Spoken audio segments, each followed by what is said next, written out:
সাথে এই ক্যামেরাটাও কিনে রেখে দিয়েছিল যে আমাদের তো আরেকটা বেবি হবে, আমাদের তো প্ল্যান আছে। তো বেবির জন্য আমি অলরেডি কি কি কিনে রেডি করে রেখে। Hello everyone, welcome to my channel. আজকে আবার একটা নতুন ভিডিও আপনাদের সাথে শেয়ার করছি। আধিরাকে সকালে স্কুলে ড্রপ করে দিয়ে আমি এখন যাচ্ছি হচ্ছে গ্রোসারি শপিং করতে উইনকোতে। আর লাইটে ওয়েট করছি। এই যে আমার চেহারাটা দেখে নিন, আসলে অনেক কিছু ফুরিয়ে গিয়েছে, সবজি, ফ্রুটস, তারপর দুধ, আধিরার জন্য বেশ কিছু স্ন্যাক্স, সব কিছু কিনে নিলাম। অলরেডি পে করা হয়ে গিয়েছে। এখন আমি চলে যাচ্ছি বাড়িতে। আর বাড়িতে এসে আগে আমি ব্রেকফাস্টটা কমপ্লিট করলাম, সব বাজার ঘাট ঘরে নিয়ে। আর ব্রেকফাস্টে আজকে আছে হচ্ছে সিরিয়াল আমি অনেক দিন পরে খাচ্ছি। Serial, peanut butter, chia seed, কলা, সমস্ত কিছু। তো যাই হোক, আমি এটা ব্রেকফাস্টটা কমপ্লিট করে নিই। আর আজকে আপনাদের সাথে একটা ইম্পর্টেন্ট বিষয় শেয়ার করার আছে। তো চলুন।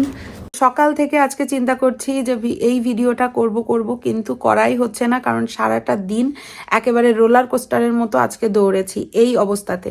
আর আমার কিন্তু ডিউ ডেট ওভার হয়ে গিয়েছে পরশু দিন, মানে 4th of June ছিল আমার ডিউ ডেট, বাট সেটা আর হয়নি। বেবি এখনও আসার নাম নাই।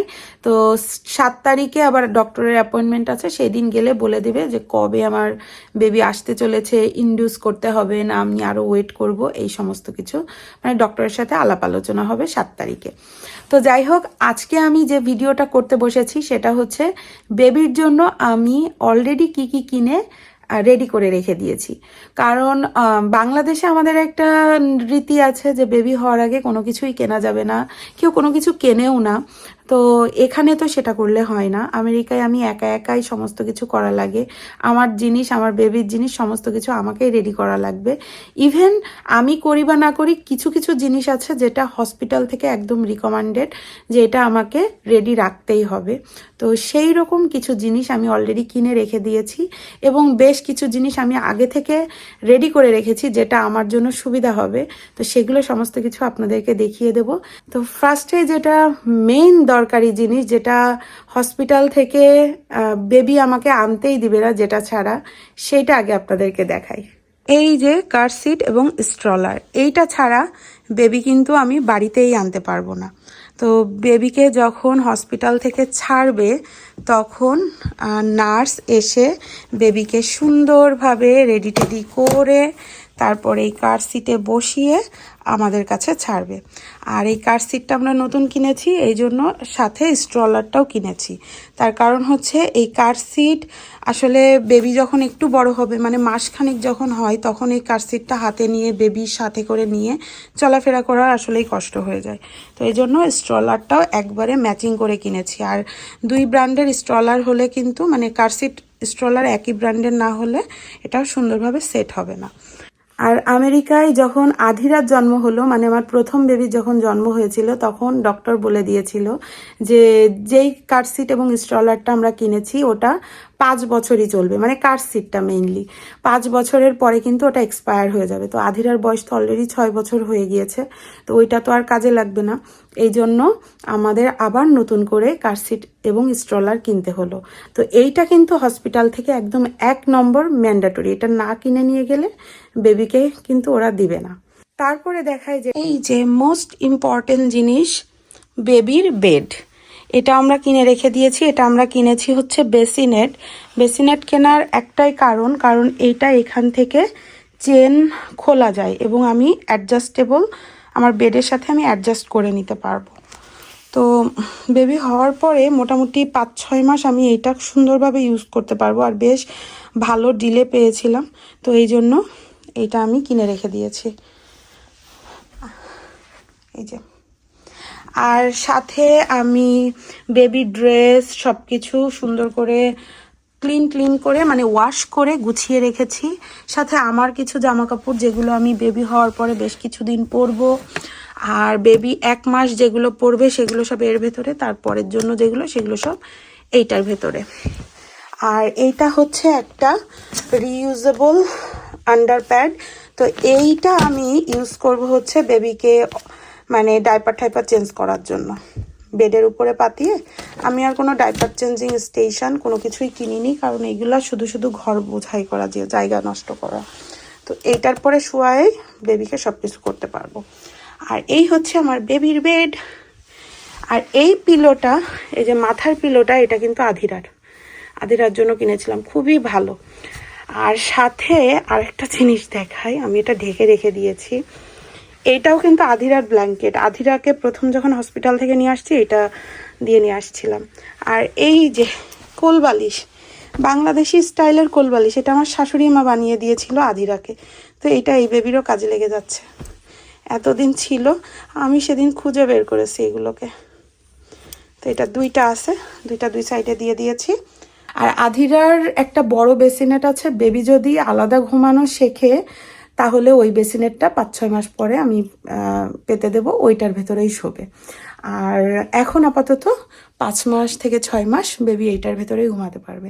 আর এটা কেনার মেইন উদ্দেশ্য হচ্ছে এটা বেডের সাথে অ্যাডজাস্টেবল, আমি বেডের পাশে একদম খুব সুন্দরভাবে নিয়ে ঘুমাতে পারবো। আচ্ছা, থার্ড যে জিনিসটা আমি রেডি রেখেছি সেটা হচ্ছে very important, breast pump machine. আর এটা আমি আসলে এবার কিনিনি, এটা আধিরার সময় আমি হসপিটাল থেকে ফ্রি পেয়েছিলাম। খুবই ভালো ব্র্যান্ডের একটা ব্রেস্ট পাম্প মেশিন, ম্যাডেলা ব্র্যান্ডের। আর ওই সময় এটা বেশ ভালোই এক্সপেন্সিভ ছিল। এখন তো ডে বাই ডে আরও নতুন নতুন ভালো ভালো ব্র্যান্ড বের হচ্ছে। তো যাই হোক, তো এটা আমি হসপিটাল থেকে একদম বিনামূল্যে পেয়েছিলাম, যেহেতু মিলিটারি হসপিটাল ছিল, অনেক কিছু ফ্রি দিয়েছিল। আর এই যে হচ্ছে মেশিনটা, আর এর ভেতরে সব বোতল টোটল সমস্ত কিছু আছে সিস্টেম অনুযায়ী। তো এটা আমি বেশ সুন্দর করে পরিষ্কার টরিষ্কার করে রেডি করে রেখে দিয়েছি, যাতে বেবি আসার সাথে সাথে ইউজ করতে পারি। আর এটা কিন্তু খুবই ইম্পর্টেন্ট, কারণ বেবি হওয়ার পর থেকে যদি আমি এই ব্রেস্ট পাম্প মেশিনটা ইউজ করি তাহলে মিল্ক ফ্লো খুবই ভালো হয়।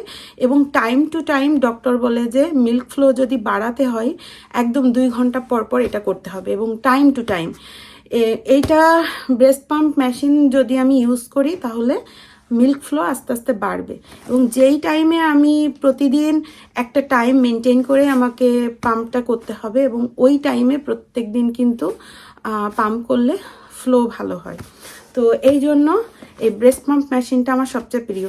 আরও একটা কারণ আছে, আমি যদি কখনো ঘুমিয়ে পড়ি, কখনো বাইরে যাই, বেবিকে বাড়িতে রেখে যাই, তাহলে অন্য কেউ বেবিকে কিন্তু খাইয়ে দিতে পারবে, আর আমার একটু ঝামেলাও কম হবে। তো এই জন্য এই জিনিসটা সবার কেনা উচিত আমি মনে করি। আর প্রথম থেকে বেবিকে বটল ফিড করানোর অভ্যাসটা রাখা উচিত। আমি যেটা ভুল করেছিলাম, আধিরার সময় আমি প্রায় 2 সপ্তাহ মতো আধিরাকে বোতল ফিট করিয়েছি, মানে এই পাম্প মেশিনে পাম্প করেই। তারপর থেকে এক একজন এক এক কথা বলতো, তো তারপর থেকে আমি এটা ছেড়ে দিয়েছিলাম। ছাড়ার পরে 15 দিন ছেড়ে দিয়েছি, তারপরে আমার মেয়ে আর একদমই বোতলটা খেতে যেত না, খুবই খাওয়া নিয়ে ঝামেলা ভোগ করেছি। তো এবার চিন্তা করেছি এই বোতল ফিটটাই আমি বেশিরভাগ টাইম ওকে করাবো, মানে 90% টাইমই বোতল ফিট করাবো, যাতে অন্য কারো কাছে রেখে আমি বাইরে যেতে পারি, বাচ্চার খাওয়া দাওয়ার সমস্যা না হয়। ইভেন ট্রাভেলের সময় যাতে বাচ্চার মুখে ফিডারটা ধরলে ইজিলি খেয়ে নিতে পারে। তো এটা হচ্ছে একটা ইম্পর্টেন্ট, এবং আমার কাছে মনে হয় যে অবশ্যই সবার আগে থেকে এটা রেডি করে রাখা উচিত। বেডের সাথে রাখার জন্য একটা ক্যামেরা, এটা আমি একটু বের করেই দেখাই।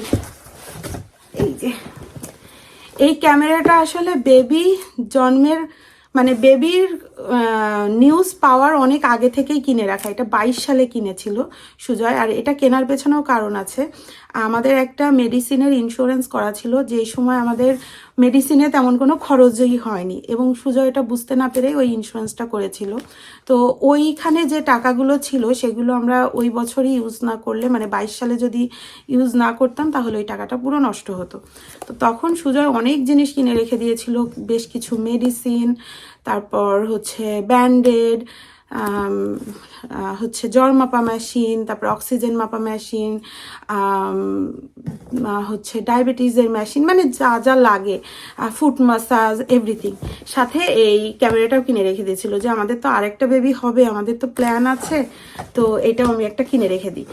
আর কিছু খুঁজেও পাচ্ছিল না যে কি কিনবে, তো টাকাটা ইউজ করার জন্য এটা কিনেছিল। এটা আমি বেবির বেডের সাথে, বেবি যেখানে ঘুমাবে সেখানে লাগিয়ে দিব, আমার ফোনের সাথে আমি দেখতে পারবো, অ্যাক্সেস করতে পারবো। তো এই তো একটু লাক্সারি হয়ে গেল এটা, কারণ আমাদের একতলা বাড়ি, এই ক্যামেরা আসলে লাগে না। বেবি যদি একটু একটু কান্নাকাটি করে আমি টের পাবো রান্নাঘর থেকে। তো এইটার সাথে একটা ব্যাগও দিয়েছে, এটা ক্যারি ব্যাগ করার জন্য। আর সাথে আছে, কই গেল, সাথে আছে একটা সোয়াডল, 3টার একটা সেট সোয়াডল। কি করে জানি না, এটা পরে যখন সেট করবে সুজয় তখন আপনাদেরকে দেখিয়ে দিব। এছাড়াও আমি হচ্ছে হসপিটালে নিয়ে যাওয়ার জন্য ব্যাগ রেডি করেছিলাম, বেবির আমার সমস্ত জিনিস, হাইজিন কিট সব কিছু। আর সাথে আমি এক্সট্রা আরেকটা ব্যাগ রেখে দিয়েছি, এই যে এটা হচ্ছে আধিরার সময়কার ডাইপার ব্যাগ। আধিরার সময়ের অনেক জিনিস আমার কাছে আছে, তো এইবার আর আমার অনেক জিনিস কেনাই লাগছে না, অলরেডি বেবির অনেক জিনিস আমার কাছে আছে। যেমন দোলনাটা, তো দোলনা সুইং চেয়ারটা খুবই সুন্দর, একদম নতুন দোলনা আছে, তো সেটাও গ্যারেজে প্যাক করা আছে। আমি এখনো বের করিনি, কারণ বের করে আগে থেকে ঘরের ভেতরে জায়গা নষ্ট হবে, এজন্য কিছুই বের করিনি। তো ওইটা বেবি হওয়ার পরে বের করব। তারপর এই যে ডাইপার ব্যাগ আমার কাছে 2টা ছিল, এটা বেশি দিন ইউজ করিনি। তো এই ব্যাগটা আমি পরিষ্কার টরিষ্কার করে নিয়েছি, একদম দেখে তো পুরো নতুন মনে হচ্ছে। তো এই ব্যাগটা নিয়ে যাব আমি হসপিটালে। এর ভেতরে এক্সট্রা একটা ব্ল্যাঙ্কেট রেখে দিয়েছি, যদি বাই চান্স লাগে, আর যদি এক্সট্রা কোনো জিনিস হসপিটাল থেকে আনতে হয় তখন আপনি এটাকে ইউজ করতে পারবো। তো এই একটা ব্যাগ আমি নিয়েছি। আধিরার জন্য একটা ব্যাগ রেডি করেছি। আধিরাকে যেহেতু আমার এক ফ্রেন্ডের বাড়িতে রাখবো, তো আধিরার জন্য এই ব্যাগের ভেতরে জামা কাপড় সবকিছু দিয়ে দিয়েছি। ও ছবি আঁকতে খুব ভালোবাসে, ছবি আঁকবে, সেই সমস্ত জিনিস সব এই ব্যাগের ভেতরে দিয়েছি। আর রেখেছি হচ্ছে আধিরার জন্য বেশ কিছু স্ন্যাক্স, তো এটা আমি রেডি করে রেখেছি। এই তো এইগুলা। আর এখনো পর্যন্ত ডাইপার আমার কেনা হয়নি। বেবি ওয়াইপস প্রচুর আছে ঘরে, কারণ আধিরা হঠাৎ করে 1.5 বছর না, প্রায় যখন ওর 2 বছর বয়স, 22 মাস যখন বয়স, একদিন ওকে আমরা একটু পটি ট্রেন করাতে যাই, ও শিখে গিয়েছে। একদিনেই ও পটি ট্রেন শিখেছে, যেটা খুবই অবিশ্বাস্য একটা ব্যাপার। তো ওর জন্য আমরা যখন ওয়াইপস কিনে এনেছি, কোনো কাজে লাগেনি তারপরে। আর সেই ওয়াইপসগুলো সব ধরা আছে একদম কস্কো থেকে, বিশাল কার্টুন ভরা ওয়াইপস, যার ভেতরে প্রায় 8-10 প্যাকেট ওয়াইপস আছে। তো ওইটা দিয়ে বেবির 1-1.5 বছর ওয়াইপসের কাজ চলে যাবে। তো এই তো গেল, এইগুলোই সমস্ত কিছু রেডি রেখেছি। আর বেবি আসলে আর যা যা লাগবে কিনবো। হাইজিন কিট বলতে বেবির স্কিন কেয়ার প্রোডাক্ট আমি এখনো কোনো কিছু কিনিনি, কারণ এখনো পর্যন্ত বেবি আসেনি। আর বেবি জন্মের প্রায় 1 মাস পর পর্যন্ত আমি তো কোনো কিছুই গায়ে লাগাবো না, তো সেই সমস্ত জন্য বেবির ওইগুলো কেনা হয়নি, ওইগুলো বেবি হওয়ার পরেই কিনবো। আচ্ছা, আর একটা আপু কিছুদিন আগে আমাকে কমেন্ট করেছিল যে হচ্ছে বেবিদের স্কিন কেয়ার সম্পর্কে কিছু বলতে। তো স্কিন কেয়ার সম্পর্কে আপু আমি আসলেই তেমন কোনো কিছু জানি না, আমি খুব একটা অভিজ্ঞ না, কারণ আমার ফার্স্ট বেবি আধিরার সময় আধিরার স্কিন খুবই ভালো ছিল, আমার খুব বেশি কেয়ার করা লাগেনি। আর যেটুকু করেছি সেটাই আপনাকে মুখে মুখে এখন বলে দিচ্ছি, কারণ আমি এখনো নিউ বর্নের জন্য কোনো প্রোডাক্ট কিনিনি, যখন কিনবো তখন ক্লিয়ারলি ডিটেলসে বলবো। এখন জাস্ট মুখে মুখে একটু বলে দিই, আমি আধিরাকে অ্যাভিনোর প্রোডাক্ট ইউজ করতাম, অ্যাভিনো বডি লোশন, অ্যাভিনোর হেড টু টোজে সোপগুলো, সেইটা ইউজ করতাম। আর হচ্ছে বাচ্চাদের মুখে হালকা হালকা র্যাশ বের হয়, তো এই র্যাশের জন্য আমাকে ডক্টর বলেছিল যে কোনো ব্র্যান্ডের এক্সিমা হচ্ছে ময়শ্চারাইজিং ক্রিম যেটা, সেটা ইউজ করতে। তো আমি ওই অ্যাভিনোর এক্সিমা ময়শ্চারাইজিং ক্রিমটা ইউজ করতাম, ওটা খুবই কাজে দেয়, 1 থেকে 2 দিন ইউজ করলে ওই মানে র্যাশ ট্যাশগুলো চলে যায়। আর অ্যাভিনো আমার বেশি পছন্দ, কারণ অ্যাভিনোটা ডিপ ময়শ্চারাইজিং করে, বাচ্চাদের স্কিনটা বেশ একটু ড্রাই ড্রাই থাকে, তো এই জন্য অ্যাভিনোটা আমার কাছে মনে হয় বেস্ট। আর আধিরা যেহেতু অ্যালার্জির কোনো প্রবলেম ছিল না, তো এই জন্য আমি ইউজ করতাম হচ্ছে ল্যাভেন্ডার ফ্লেভারের যেই হচ্ছে অ্যাভিনোর লোশনটা ছিল, ওটাতে বেশ একটু স্মেল আসতো, আমার কাছেও ভালো লাগতো।